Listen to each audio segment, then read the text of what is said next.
It's been a big year of progress for the Great Central Railway's epic reunification project. Let's round it all up and look ahead. It's Reunification 24 Wrapped. December 23 on the new A60 bridge. The two halves of the line signed an agreement preparing us to be reconnected. And that includes some joint events and a vintage bus link between them. There'll be more of that in 2025. In March, we announced a major decision. We are going to move the locomotive shed at Loughborough. Double track will run from Loughborough Central Station to the canal bridge behind the existing shed.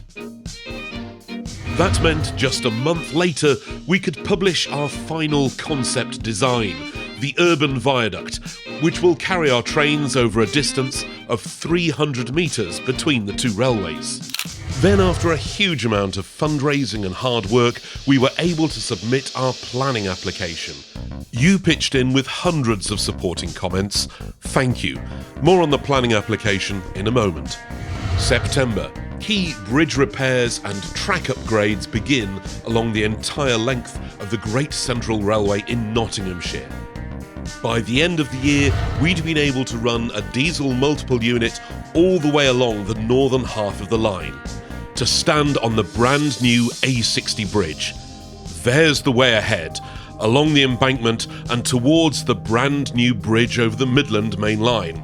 In the distance, the locomotive shed at Loughborough. And there's more good news.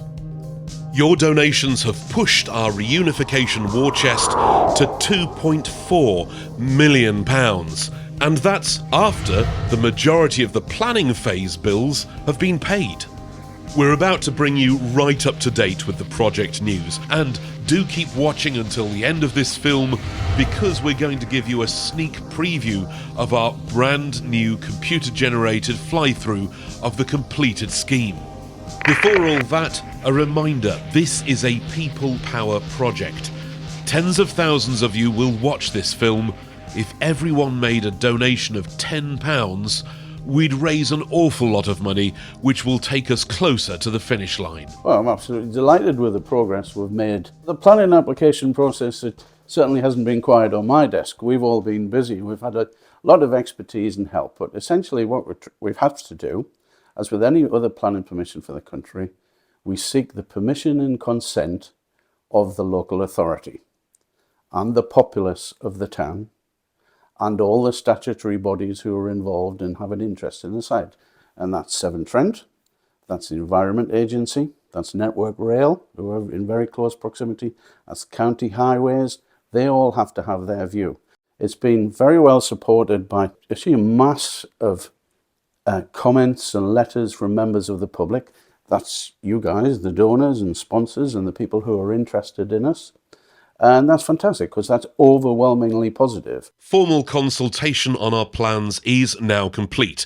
We'll bring you news of a decision when we have it. In the meantime, we've also begun to look at another important piece of paper, the Transport and Works Act order. Planning consent will allow us to build the railway. We'll need a TWAO so we can operate it. Our mind has already turned to the next stage, and that's the detailed design. We've been concentrating so far on how the concept design impacts the environment and the ecology and the water and plane. Now we have to concentrate on the concrete and the steel. So the civil engineering design team, they're in the hot seat for the next period. They have to design every element, every component of the structure. Each foundation base, each column, each beam, each parapet. How does it fit in structurally? What are the forces and the moments on it which affect how it's designed? How big is it? How wide is it? What are the connections at each end? And the reason why we have to go into all that detail is it's a very important one, I think. We all understand now, and I think everybody else will need to understand, is that when we go into contract with a professional civil engineering contractor, it's incumbent upon us all to know exactly what the price agreement is. And the reason why we have to be very careful about that is because of where our money comes from. It comes from primarily from you, the donors, all of our friends, hopefully a few grants as well. So we have to be very careful. It has to be fixed price and agreed.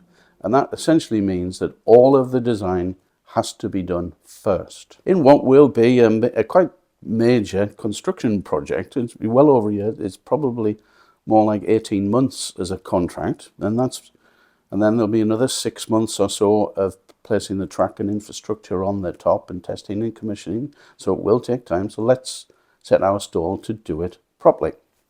As part of that process of the detailed design, we've got a good idea from investigations that we carried out of what the makeup of the ground is underneath our railway line. And unfortunately, it's a bit soggy and it's a bit of an old river and it's a bit soft in places. Now what we need to do is just establish exactly where that rock is, particularly underneath our column positions.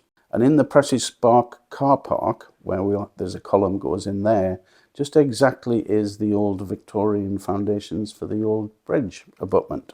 Is it in our way? Will it have to be broken out? Once planning permission is clear, we will seek tenders from local contractors to come and drill all the holes, and the relative scientists to interpret the results. And sometime in April or May, when the weather's right and we found the right contractor, we'll just get on with this. Just fits our program perfectly.